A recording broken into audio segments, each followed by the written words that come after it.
Recently, I made a video exploring why so many people were getting their tattoos removed. How this decision went beyond simple tattoo regret and became a conversation about tattoo shame. It was no longer just about how people felt about their own tattoos, but what it means to be tattooed at all, and how society is starting to perceive those who are. Sisters, stop getting tattoos. The tattoos are trashy, okay? The only place you are going to go is in a pickup truck. Turns out, tattoo regret was just the tip of the conservative aesthetics iceberg. And if this tattoo removal was the symptom, then maybe this aesthetics conformity might just be the disease. Like, I scroll through TikTok and it's just a never-ending carousel of people teaching you how to get the clean look, and commenters crashing out wondering if they're even allowed to participate because they've got tattoos, or even worse, maybe some body fat.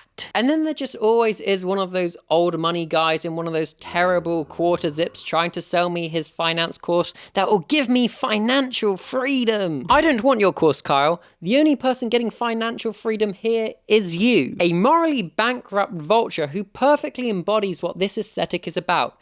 Exclusivity dressed up as aspiration. So today we are diving into the world of aesthetic sameness, from the clean aesthetic to the old money cosplay to the slow agonizing death of anything remotely subcultural. Is it just a style trend, or is it a symptom of something much deeper? And also, like, is fashion still about self-expression, or is it just another way to signal conformity now? Because nothing quite says individuality to me like everybody looking like they're in some god-awful $90 candle advert. Also, side note, I'm Cal, hello there. On this channel, we just talk about things that, I don't know, interest me, I guess, and yeah, so feel free to subscribe if that sounds like a good sales pitch to you.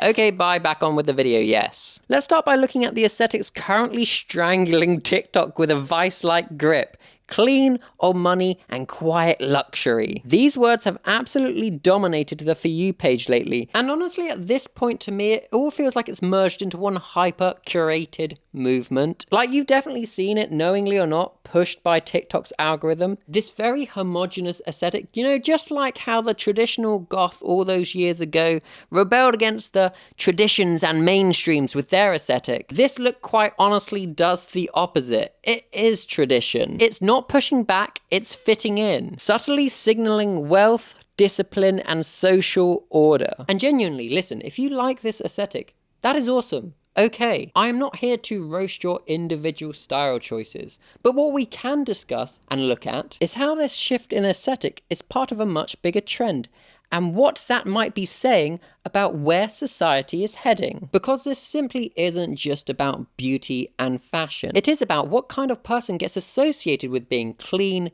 tasteful, and classy. And of course, who gets excluded from that? Many have vocally critiqued how exclusive these aesthetics really are. For example, the article Effortless or Exclusionary? The Problem with the Clean Girl Aesthetic by Ava. In this article, Ava points out a researcher at the Berkeley School of Information found that TikTok's feedback loop makes it harder for creators of color to gain notoriety and reduces their influence on popular trends. Thus, credit for elements of the aesthetic such as the slick back bun have been attributed to white creators, despite it being popular in Black and Latin cultures for decades. The article goes on. The name Clean Girl suggests the existence of its diametric, the dirty girl. If economic barriers like being unable to afford high-end products from Glossier or Drunk Elephant exclude women from the aesthetic, then are they thought to be of as unclean or immoral? The association is harmful. It should be emphasized that it is not wrong to participate in the aesthetic. The issue is not at the individual level, but at the macro. The clean girl is perceived as morally and aesthetically superior for being on trend, whilst other styles are looked down upon. And that truly is the heart of it. This trend, this aesthetic, demands luxury beauty consumerism while millions face hygiene poverty. It is not the case about blaming and shaming individuals that like the aesthetic. The problem is systematic, because this aesthetic is treated as morally and visually superior, while other styles, especially those tied to marginalized communities, are often overlooked or mocked. Hi, I wanted to talk a little bit about the clean girl aesthetic as a Black individual who grew up in predominantly white schools.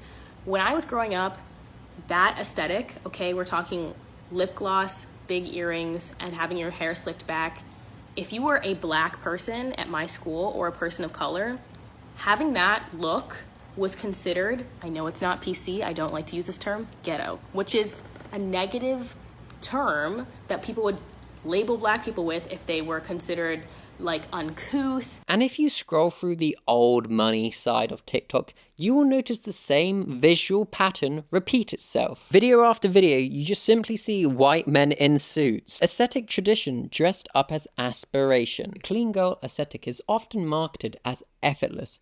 But if we're being real, it takes money to maintain that aesthetic. And I guess that's kind of the point, right? Clean doesn't just mean minimalist. It's simply just shorthand for whiteness, thinness, wealth, and a life untouched by chaos and dirt. Perfect hair, perfect skin, and no tattoos. Old money, same vibe. Quite literally, it is all about looking expensive without being flashy. A $400 baseball cap, a plain cashmere sweater. It's wealth as an aesthetic restraint, subtle superiority in neutral tones. And when you zoom out, like the through line through both of these styles and aesthetics, clean girl, old money, they literally reward people for being inoffensive, for being palatable, for fitting in instead of standing out. So yeah, if this is your style or you literally have to wear it for work, no shade at all. But the fact that this is all now trending this hard, I think it says a lot about what we currently value. Sameness, surface level aspirations, and conformity over individuality. Like when I was researching for this video, I literally saw a TikTok comment that said, I can't tell anybody apart on my For You page anymore. To me, it kind of does feel like we're living in the age of aesthetic deja vu, where the algorithm will pick a sound, a look, a trend, and then suddenly everybody will be doing it. Honestly, going down that rabbit hole on TikTok made it feel like everybody was simply just a variant on clean girl or the old money aesthetic. Like every 3 TikToks I was getting a tech bro in a quarter zip with a ring light and his podcast mic, like trying to sell me something. I don't want your crap. Please, no, go away. And honestly, it feels like the moment another trend shows up, like wasn't there that like mob wife one or something? Boom, same thing will happen again. Absorbed by TikTok, and then the cycle will start, the cogs start turning and it becomes a trend. And then undoubtedly it will become a haul where influencers push you their discount code to buy this stuff. Buy it all. But throughout all these trends that have been cropping up recently, what I have found to be a continuous trend is the slow rise of aesthetics linked to tradition and purity. And whilst it's pretty clear that aesthetics linked in tradition are only getting stronger, they're only getting more prominent within society, the styles, however, that once challenged those traditions, they're not just dying, they've been completely defanged. Like there's a difference between being actually alternative and just shopping on, I don't know, Hot Topic, but the algorithm does not care. There was a time when subcultures like punk and goth had rules, ethics, local scenes, they were communities.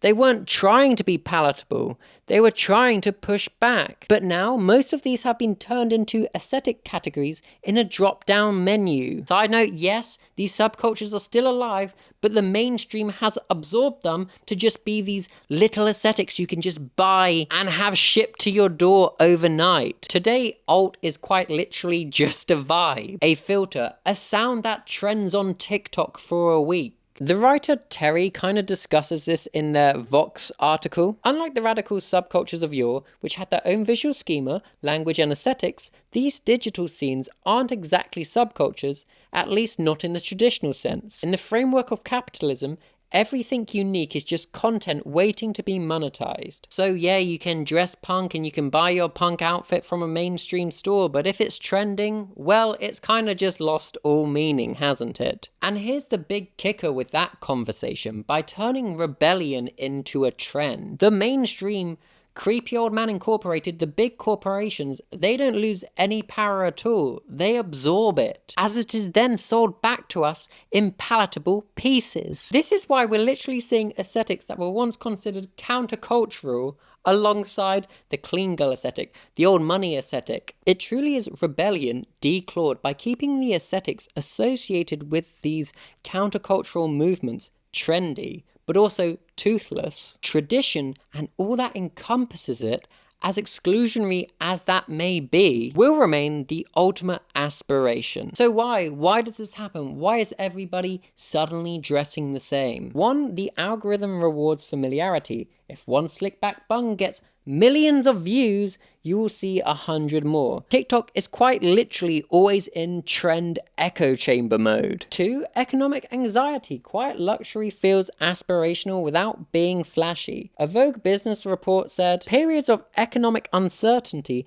have constantly pushed fashion towards minimalism. They even compare it to the 2008 recession when people leaned into neutral palettes and understated style. And here we find ourselves again, reaching for this almost like uniform styled aesthetic as if it's our favorite comfort food. But here is where it gets deeper. Cultural conservatism truly is creeping in. Look at what's trending. Modesty, cleanliness. We've got red-pilled influencers like Andrew Tate pushing alpha male just nonsense. We've got trad wives on TikTok basically just romanticizing submission, and we've got Trump literally selling Trump 2028 hats despite the Constitution. The point is, these aesthetic shifts do not exist in a vacuum. They reflect a broader ideological mood, a longing for the good old days, even if they weren't really good for everyone. It is and always has been idealistic. But not all is lost, my friends, as you'll be pleased to know some people are like, hey, I don't like this. Just from my tattoo removal video alone, there were many people in the comment section pushing back about these new norms. I even saw some saying that this shift in society's perception on tattoos only made them want to get more tattoos, which, you know, made me laugh, and I was like, you know what, hell yeah. More and more, I'm seeing people talk about personal style again. And I'm not just talking about trends, I'm talking about dressing in a way that you feel truly represents you. A direct rejection of this very homogenous aesthetic that we've seen absolutely dominate TikTok's algorithm and the trends. You know, I'm seeing people talking about wearing clashing prints again.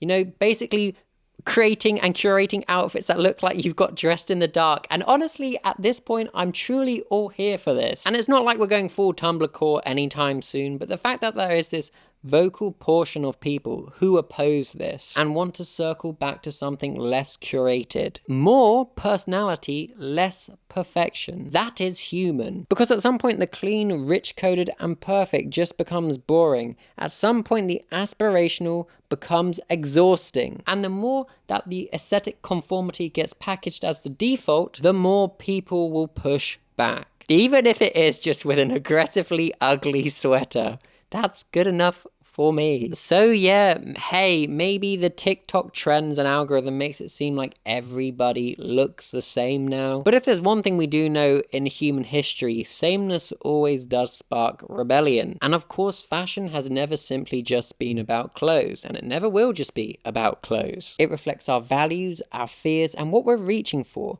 And right now, it feels like we're reaching for safety, order and tradition. But that doesn't mean we have to abandon creativity along the way. If you're feeling burnt out right now trying to fit a mold that just isn't you, maybe take the fact that you clicked on this video as a sign to raid your elderly relatives' wardrobes. Literally like 50% of my wardrobe has been curated from hand-me-down sweaters that my relatives wore like 30 or 40 years ago. Good stuff. And I guess my Netflix ending to this video is literally just dress for you and not for the algorithm. Anyways, thank you for watching and listening to this video all the way through if you did manage to do that. Truly grateful. I really enjoyed in the tattoo removal video. At the end I was like, and tell me what tattoos you're gonna get next. And many people shared their tattoo ideas and it was really lovely, though I couldn't respond to all of them because there's lots and I was a bit overwhelmed. It was just nice just reading through them all, and that gave me a lot of enjoyment. So I think this time the question I would like to pose at the end of this video is, what is like the last fun out there piece you thrifted or whatever? Or what is like the most out there piece in your wardrobe? I'm curious now, I just want to know. Anyways, I'm Cal, this is Skog. I hope you've enjoyed this video and it's given you some food for thought, maybe while you eat your food or do some drawing or whatever. Yeah, I've enjoyed this one. I'm gonna go now. I never write an outro in my scripts and it makes me feel awkward when I'm saying bye. But bye, I'm going now. The closer I get to the camera means you should click off. No, go, bye. Okay, bye. Bye. No, go. No, seriously, bye, bye.